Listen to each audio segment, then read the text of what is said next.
It's the BP Show, it's the BP Show, it's the BP batting practice show with Joe and Thomas.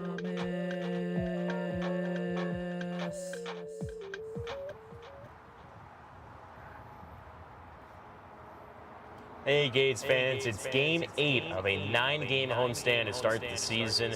Saw the Greensboro Grasshoppers, Aberdeen Ironbirds, the Orioles High A affiliate. He's Joe Facile, I'm Thomas Cinderella here on the Renegades BP show, and yeah, I can't believe it. First 9-game homestands almost out of the way, Joe. Yeah, it's going to be tough. I'm not going to be able to count the games on my fingers anymore pretty soon. It's flying by. Yeah, it certainly is. And because think about then, after 2 weeks on the road, and then they're not back home until the first week of May when they play Wilmington, I believe. I'm not looking that far down the road. Sure, I barely know that we're going to Rome next week. We're going to Rome and then Greenville. After that, it's a blur, so that's all I know. But no, Renegades picked up their 4th straight win yesterday against Aberdeen, so they have their first series victory of the season with the win, defeated Aberdeen 4-1, which pitching really dominated the headlines yesterday. I mean, and that's been the case for the entire series for Hudson Valley. Zach Messenger went out 6 shutout innings, the first quality start of the year for Renegades starting pitcher, and the first time in Messenger's career that he completed 6 innings in his start. A really great outing for him, striking out 7. And then, again, the bullpen did what it needed to do. The Renegades put together a 4-run rally in the bottom of the 7th to come away with a 4-1 victory. Yeah, let's check out some of those highlights from yesterday's win. Jake Lyons was on the mound opposite of Zach Messenger, in which Lyons went 4 scoreless innings to start the contest yesterday. So he pitched pretty well to start. Zach Messenger, as aforementioned, a couple big punch-outs in that first inning, and he was really rocking and rolling. 7 strikeouts. Here's a good defensive play, though, by Donnie Sanchez. A slicing ball away from him, able to track it down in towards the bullpen. Have a defense like that's quite nice right behind you. Yeah, Sanchez, such a good defender, great speed and uses it well. Speaking of which, on the base pass, Renegades stole 4 bases yesterday, including that one by Luis Santos, who also helped start off this nifty double play in the 3rd inning.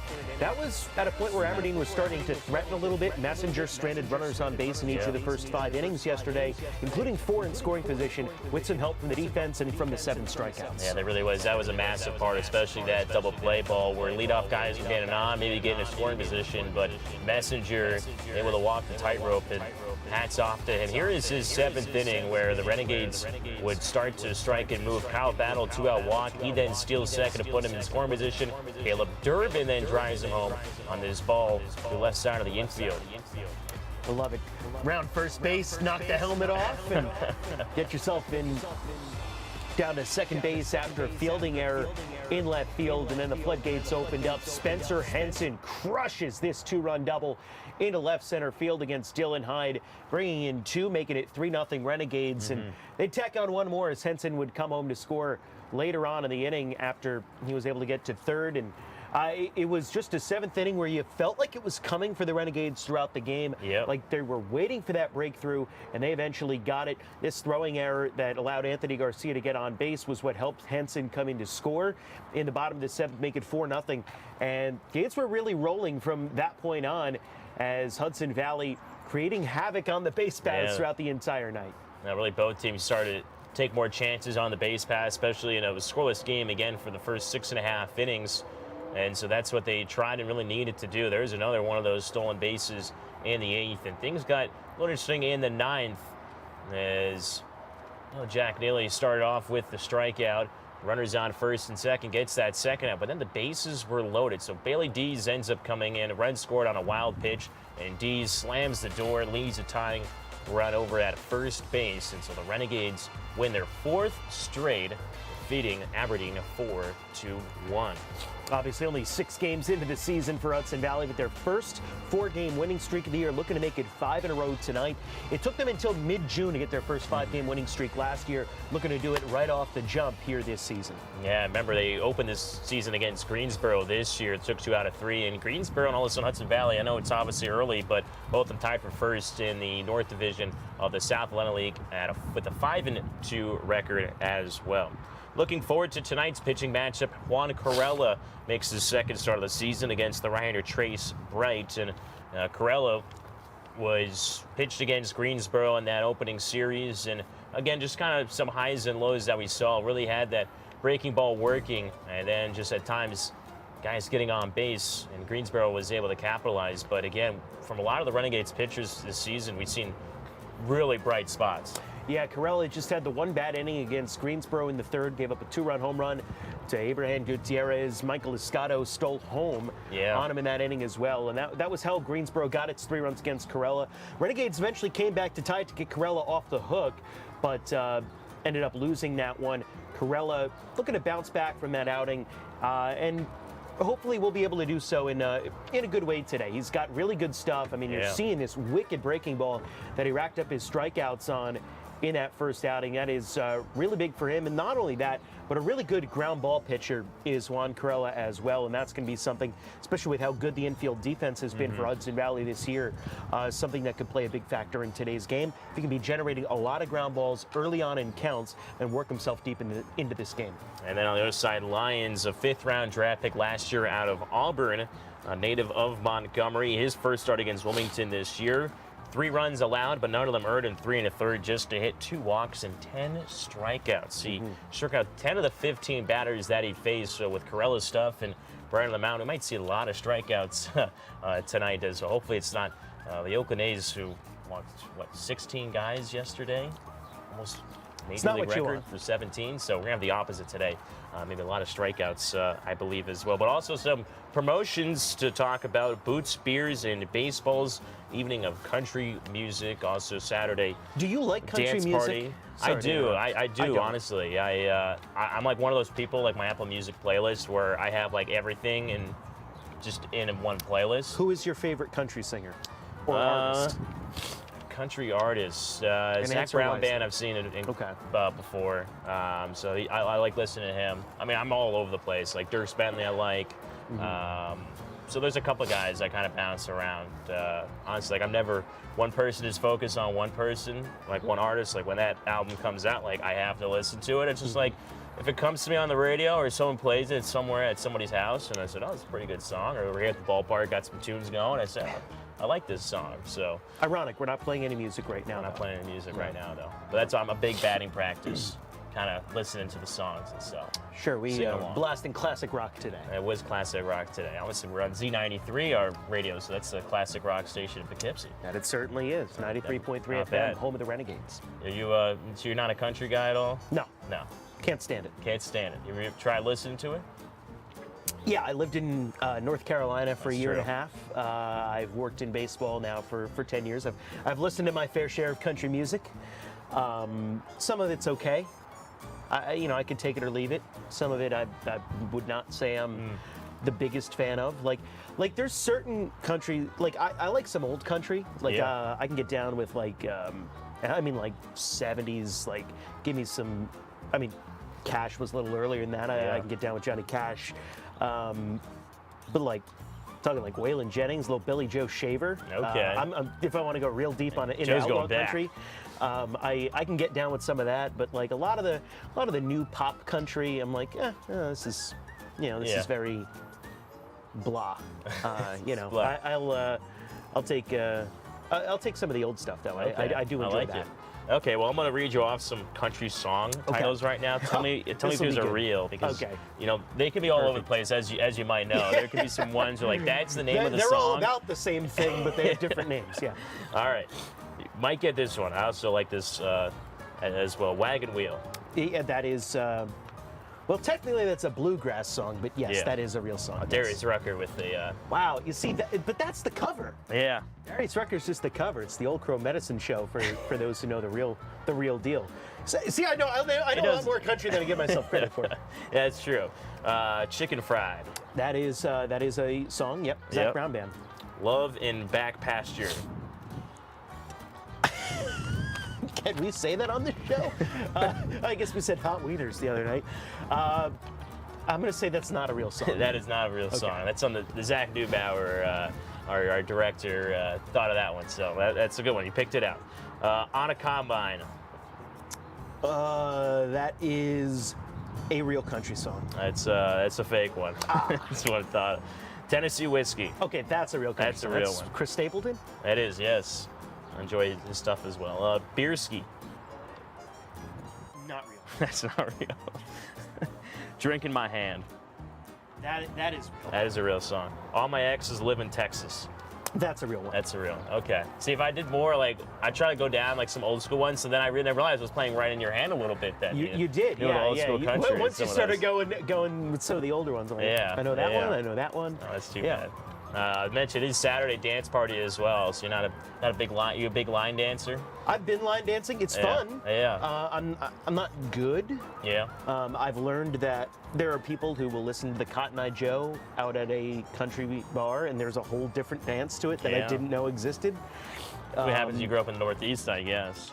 Listen, you grow up and everyone knows the same dance. Yeah. Cotton Eye Joe, and then all of a sudden it comes on and I'm watching. I'm like, this isn't it. What are you people doing? And you all know this. This is a completely different version of this dance that I've ever seen before, and everyone knows. It's almost like a prank is being played. Yeah. I don't know. I feel like it's kind of the same thing if you're not from the area of tri-state New England area. And it's like there's places that say that they serve New York style pizza like out in Arizona or something like that, and it's not even close to New York style pizza. Well, so. I think that was a George Carlin joke where he said anytime you see New York style pizza, all that means is you're not in New York. You're not in New York. That's true.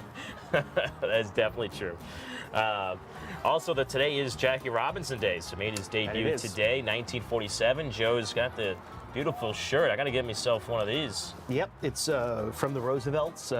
Nice Jackie Robinson tribute shirt. One of not only the best ball players of all time and one of the best athletes of all time, but really one of the most important figures in American history was Jackie Robinson, because after he debuted, no less than Martin Luther King Jr. said to Jackie Robinson, look, the work that I'm doing now, as he's going through trying to get the Civil Rights Act passed in the mid-1960s and fighting for civil rights throughout the 60s up until his assassination, said, the work that I'm doing now was made possible by you and by what Jackie Robinson did and what Larry Doby did a couple of months later, and everyone else who helped integrate Major League Baseball. And Jackie, a lot of people forget, was a very outspoken voice for civil rights throughout his playing career. When he retired from playing, he became one of the first African-American executives of a major company. So his impact and his trailblazing went far beyond just the game of baseball, and just really such a great thing that Major League Baseball over the last 20 some odd years for sure. has really gone full in on embracing Jackie Robinson Day. Just a really great thing. Yeah, first started 2004 is when Major League Baseball started doing it. Every player wears 42 on the back of their jersey. Obviously, 42 is retired all across baseball. Doesn't matter what level. You not see anybody wear 42 ever again. In honor of Jackie as well. And you see today, just kind of looking up at Major League Baseball, an article today about some of the stuff they're doing in tribute to him. And there's a lot going on in the community side as well. But if you're watching a Major League game tonight, you'll see obviously the 42 on the jersey backs, 42 on the caps as well, and then stance socks, which a lot of the players wear. They'll have a little 42 tribute on it. So you'll definitely see it a lot on TV. Obviously, you're at the ballpark. Definitely some things will be going on as well. And I think unique thing too is obviously played for the Brooklyn Dodgers. Yep. I think the neat thing about when I was in Billings is that they were with the Dodgers for a few years because it's a baseball team that goes back to 1948. So for a few years they were with the Brooklyn Dodgers, and obviously in the Carolina League, I know where you were for a bit. There's some organizations down there too. I believe Greensboro was with the Dodgers for a little bit as well. Now obviously in the South Atlantic League. So that's kind of unique history, still just latching on to the Brooklyn Dodgers and Jackie's legacy as well. Yeah, and of course Jackie only played one season in the minor leagues in 1946 as a member of the Montreal Royals, who were the AAA team for the Dodgers in the International League. And he played in his first game against the Jersey City Giants in Jersey City, New Jersey. So just right across the river from Manhattan, from New York City. And that Jersey City franchise has moved a few times over the years and is now in Scranton Wilkes-Barre, which is the Yankees AAA team. So Robinson made his actual affiliated debut against the team that is now the Yankees AAA team. Wow, that's pretty neat. See? Listen to the BP show. You find all sorts of facts from Joe. So the more you know. The more you know. There you go. Well, when we come back here on the Renegades BP show, we'll get you the Renegades Pick'em contest. But mention it's Boots, Beers, and Cowboys night. See what the players had to say about that. Yeehaw. And now, Renegades players saying yeehaw. Yeehaw! Hee-haw! Yeehaw! Yeehaw! Yeehaw! Yeehaw! Yeehaw! Yeehaw! Yeehaw! Yeehaw! Yeehaw! Yeehaw! Yeehaw! Yeehaw!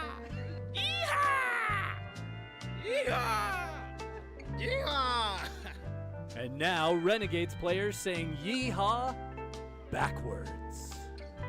Ahi! Ahi! Ahi! Ahi! Ahi!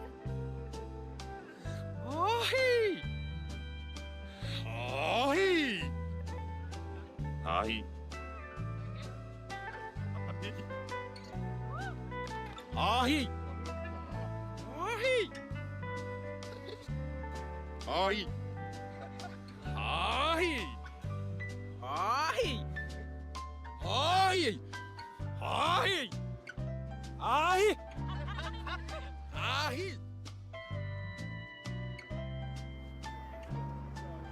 Who was your favorite? I mean, Aldani Sanchez definitely is always someone I think loves being in front of a camera, in front of a microphone. So he's definitely, and also went forward and then they went backwards as well. So that was an interesting kind of twisty. Yeah, ha-he. There you go. I saw that being put together and I was like, what am I listening to right now? What? Ha-he. Nah, little inside BP show. Inside BP show. Yeah, I get the details sometimes before. Definitely. But Renegades Pick'em contest, we had no winners again yesterday, so just the one losers. We've gotten so far. So again, if you want to be in it, just go down to the comment section on Facebook and comment 3 position players. Again, not pitchers, 3 position players. Chance to win 2 free tickets to a Renegades home game this season. And only 1 winner per game. You have to beat both Joe and I. So your 3 players, you can change them game by game. Joe and I are stuck with them for the series, so that's a little advantage we can give to y'all. And there's the scoring you see on your screen. Very nice. All right, so how do we stack up right now for the week? Yesterday, Joe outscored me 18-5. Wow, and one of my guys didn't even play. Yeah, 2 of my guys didn't play. Then Rice, the only one that did. And now Joe has a 139-119 lead against me. So it's still manageable, 20 with 2 to play. I'm going to sneeze here in a second, but yeah. Yeah, I think it should be interesting. 2 games left, and from what we've seen so far, we can give some insider info, I guess. You've got Spencer Jones, Henson, and Durbin, all 3, I believe, in the starting lineup today. Listen, Spencer Henson has had a phenomenal series. Yeah, he has. He's off to a great start this 11 year. points yesterday. It's great.